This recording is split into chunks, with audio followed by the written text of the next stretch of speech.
From the way I look at life, if there is any problem, then this has to be true. So let us look at where this belief came from. How did we go from being a tiny baby who knows the perfection of itself and of life to being a person who has problems and feels unworthy and unlovable to one degree or another? People who already love themselves can love themselves even more. Think of a rose from the time it is a tiny bud, as it opens to full flower, till the last petal falls. It is always beautiful, always perfect, always changing. And so it is with us. We are always perfect, always beautiful, and ever changing. We are doing the best we can with the understanding, awareness, and knowledge that we have. As we gain more understanding, awareness, and knowledge, we will do things differently. Mental house cleaning. Now is the time to take a look at some of the beliefs that have been running us. Some people find this part of the cleansing process very painful, but it need not be. We must look at what is there before we can clean it out. If you want to clean a room thoroughly, you will pick up and examine everything in it. Some things you will look at with love and you will dust them or polish them to give them new beauty. Some things you will see need refinishing or repair, and you will make a note to do them. Some things will never serve you again, and it becomes time to let those things go. Old magazines and newspapers and dirty paper plates can be dropped into the wastebasket very quickly. There is no need to get angry in order to clean a room. It is the same thing when we are cleaning our mental house. There is no need to get angry just because some of the beliefs in it are ready to be tossed out. Let them go as easily as you would scrape bits of food into the trash after a meal. Would you really dig into yesterday's garbage to make tonight's meal? Do you dig into old mental garbage to create tomorrow's experiences? If a thought or belief does not serve you, let it go. There is no written law that says that because you once believed something, that you have to continue to believe it forever. Look at some of these limited beliefs and where they came from. The limiting belief, I'm not good enough, and where it may have come from. A father who repeatedly told him he was stupid. He said he wanted to be a success so his daddy could be proud of him, but he was riddled with guilt, which created resentment, and all he could produce was one failure after another. Daddy kept financing businesses for him, one after another. They failed. He used failure to get even. He made his daddy pay and pay and pay. And of course, he was the biggest loser. Limiting belief, lack of self-love, where it came from, trying to win Daddy's approval. The last thing she wanted was to be like her father. They couldn't agree on anything and were always arguing. She only wanted his approval, but instead all she got was criticism. Her body was full of pains. Her father had exactly the same kind of pains. She did not realize her anger was creating her pains, just as her father's anger was creating pain for him. Limiting belief, life is dangerous, where it came from, a frightened father. Another client saw life as grim and harsh. It was difficult for her to laugh, and when she did, she would become frightened that something bad would happen. She had been reared with the admonition, don't laugh or they might get you. Limiting belief, I'm not good enough, where it came from, being abandoned and ignored. It was difficult for him to talk. Silence had become a way of life for him. He had just come off drugs and alcohol and was convinced he was terrible. I discovered his mother had died when he was very young, and he had been reared by an aunt. The aunt seldom spoke except to give an order, and he was brought up in silence. He even ate alone in silence and stayed quietly in his room day after day. He had a lover who was also a silent man, and they spent most of their time alone in silence. The lover died, and once again he was alone. Exercise. The next exercise is to make a list of all the things your parents said were wrong with you. What were the negative messages you heard? Give yourself enough time to remember as many as you can.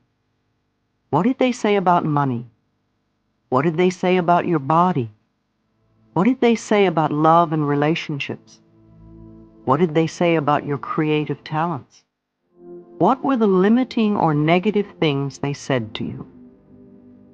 If you can, just look objectively at these items and say to yourself, so that's where that belief came from. Now let's dig a little deeper. What other negative messages did you hear as a child? From relatives? From teachers? From friends? From authority figures? From your church? Write them all down. Take your time and be aware of what feelings are going on in your body. What you have are the thoughts that need to be removed from your consciousness. These are the very beliefs you have that are making you feel not good enough. Seeing yourself as a child.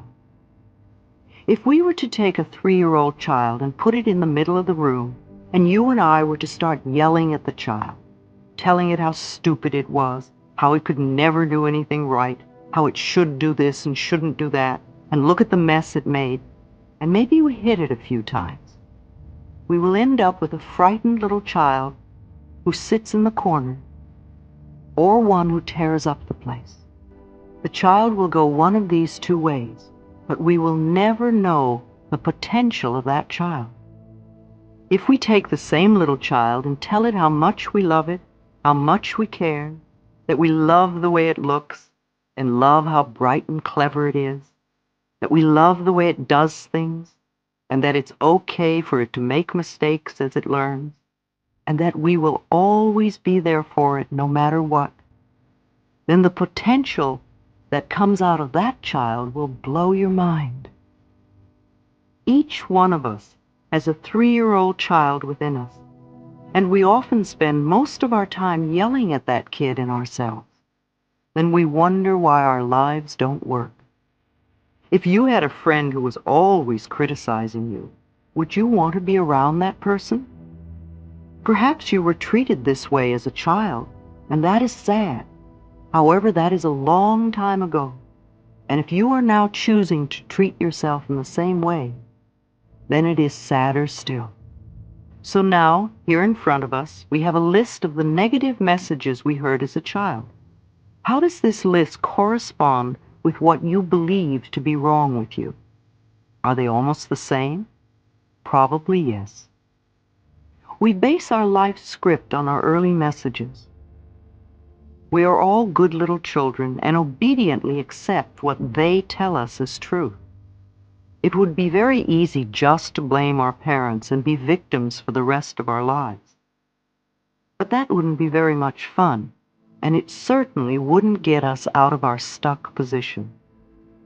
Blaming your family. Blame is one of the surest ways to stay in a problem. In blaming another, we give our power away. Understanding enables us to rise above the issue and take control of our future. The past cannot be changed. The future is shaped by our current thinking. It is imperative for our freedom to understand that our parents were doing the best they could with the understanding, awareness, and knowledge that they had. Whenever we blame someone else, we are not taking responsibility for ourselves. Those people who did all those terrible things to you were just as frightened as you are. They felt just the same helplessness as you. The only things they could possibly teach you are what they had been taught. How much do you know about your parents' childhood, especially before the age of 10? If it is still possible for you to find out, ask them. If you're able to find out about your parents' childhoods, you will more easily understand why they did what they did. Understanding will bring you compassion. If you can't find out, try to imagine what it must have been like for them. What kind of childhood would create an adult like that? You need this knowledge for your own freedom. You can't free yourself until you free them. You can't forgive yourself until you forgive them. If you demand perfection from them, you will demand perfection from yourself, and you will be miserable all your life. Choosing our parents.